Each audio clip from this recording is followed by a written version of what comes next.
Olá, meus amados, que a graça e que a paz do Senhor Jesus seja com todos aqui. Quem vos fala é o pastor Ademir Nascimento. É uma satisfação enorme estar aqui mais uma vez, um prazer estar mais uma vez com todos os nossos amados irmãos que nos acompanham pelas redes sociais. Queridos, estamos vindo aqui nesse momento para falarmos sobre a proteção dos animais. É um tema de bastante relevância que temos que discutir. Isso é uma responsabilidade da igreja como protetora da vida, como protetora da manutenção da vida e da dignidade da vida. Nós sabemos que existem várias formas de vidas e Deus é o criador dessa vida, é o mantenedor dessa vida e é quem conhece o destino que será dado, através da sua soberana vontade, através da sua onisciência, desse atributo tão perfeito, dessa prerrogativa tão perfeita, esse atributo exclusivo que só a Deus pertence. Ele sabe o que fazer com a vida e como destinar a vida. Sem sombra de dúvidas, para alguns esse tema, quando tratamos sobre a proteção dos animais, alguns tratam esse tema como algo de pouca ou de nenhuma irrelevância, mas indubitavelmente nós devemos entender que esse tema é algo de bastante relevância, sem sombras de dúvidas, visto que Deus é o Criador da vida, não somente da vida humana, mas como também da vida vegetal, animal. Então, isso é uma coisa básica que nós devemos entender. Não vamos usar aqui nem a Bíblia para tentar provar nada, porque muitas coisas não se trata de, embora que seja um assunto que não está fora da Bíblia, claro que está dentro da Bíblia. Só não vou trazer aqui à tona por falta de tempo, mas deixar claro que tem coisas que o que rege muitas vezes é o bom senso, não é nem a doutrina, não é nem a dogmatização dessas coisas, desses entendimentos.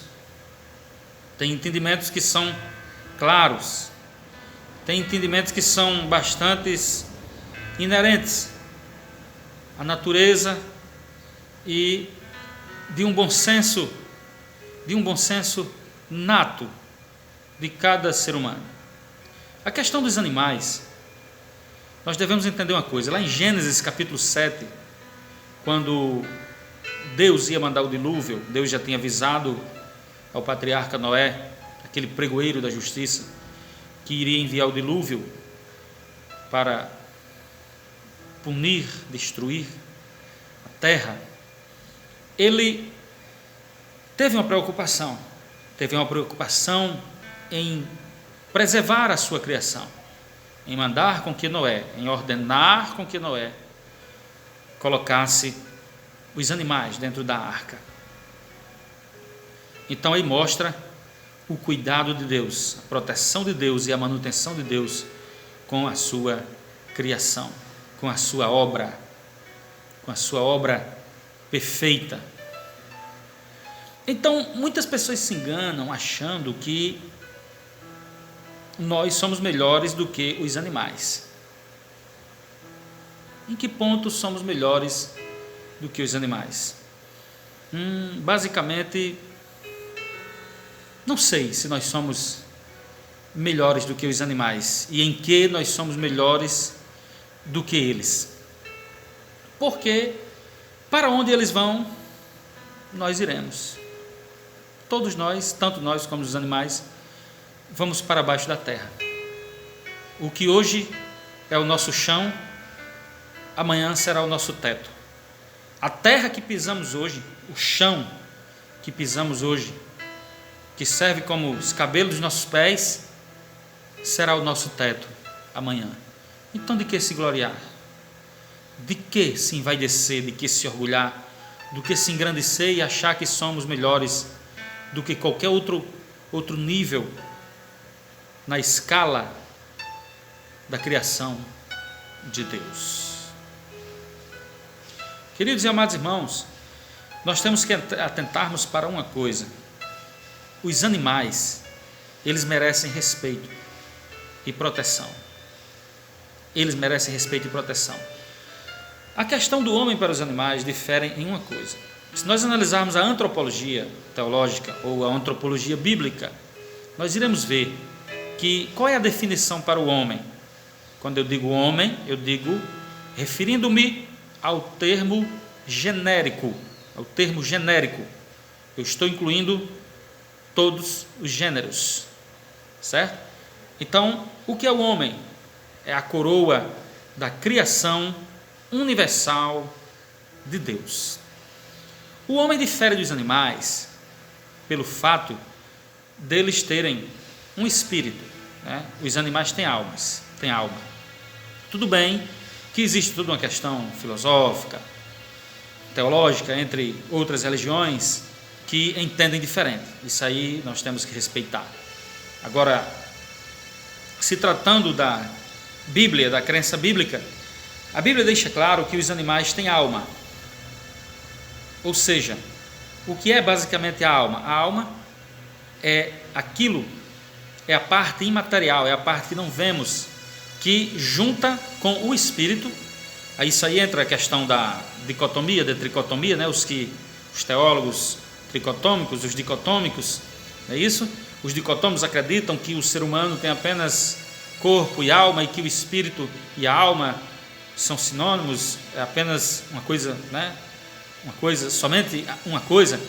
E outros acreditam, os tricotomistas, que o homem é corpo, alma e espírito. E a Bíblia deixa respaldo para isso. Mas assim, analisando, deixando de lado os tricotomistas e os dicotomistas, deixando de lado essa parte da dogmática e trazendo para a parte teológica, podemos dizer basicamente, elementarmente, que o homem ele difere dos animais pelo fato dele ter um espírito que prestará contas com Deus. Os animais não foram criados à imagem e à semelhança de Deus, tal como assim foram todos os homens. Então, basicamente, quando o animal morre, a Bíblia diz que o seu corpo vai para a terra. Já o homem não. O seu corpo vai para a terra e o seu espírito volta para Deus. Então esta é a diferença básica entre os homens e os animais. Mas não significa dizer que em vida uns são melhores do que outros.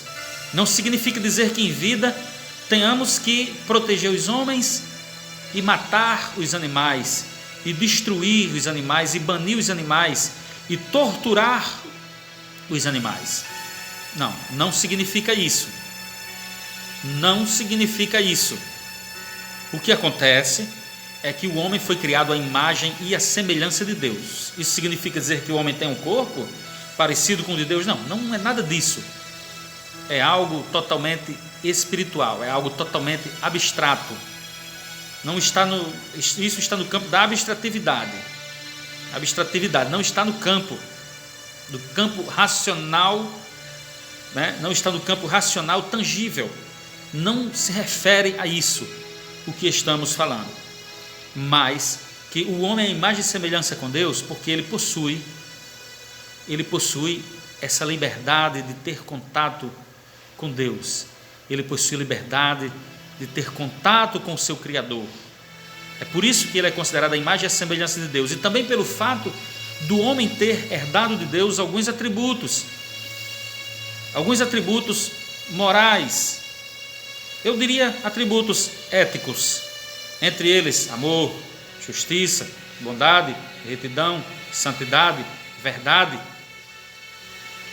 É isso? Então, o homem se liga com Deus, tem essa ligação forte, intrínseca com Deus, singular, essa ligação única com Deus, visto, entretanto, por essas questões. Por isso que ele é a imagem e semelhança de Deus. E pelo fato de quando morre, quando cessa o fôlego de vida quando o espírito sai do corpo, o homem volta para Deus. O seu espírito volta para Deus. O seu corpo vai ficar no pó da terra e o seu espírito volta para Deus, enquanto que os animais, o seu corpo e a sua alma ficam no pó da terra, se degradando, se decompondo, para servir de nutriente para o solo. Se existe alguma questão espiritual fora a isso aqui que nós estamos falando, a Bíblia não revela, a Bíblia não deixa claro, a Bíblia não abre espaço para nós podermos opinarmos ou conjecturarmos ou alguma coisa ou alguma outra coisa do tipo, para tentarmos explicar a relação de Deus com os animais. Eles são criaturas de Deus.